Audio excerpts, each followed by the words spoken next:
আপনার এখানে শুধু শেখ মুজিবের মূর্তি বাংলা হবে না,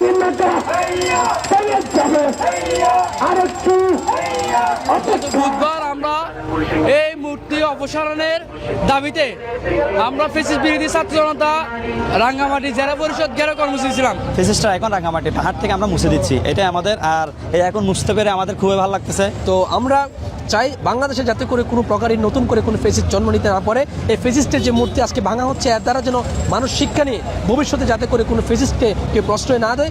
বর্তমান যারা দায়িত্বে আছেন তারা বাংলাদেশ আওয়ামী লীগকে নিষিদ্ধ ঘোষণা করাতে আমরা নতুন করে উদ্যোগ নিয়েছি। ছাত্র জনতা এবং রাঙামাটি সকল জনগণ এই উদ্যোগের সাথে একত্রিত ঘোষণা করে আমরা আজকে উদ্যোগ নিয়েছি যে এটা ভাঙবো।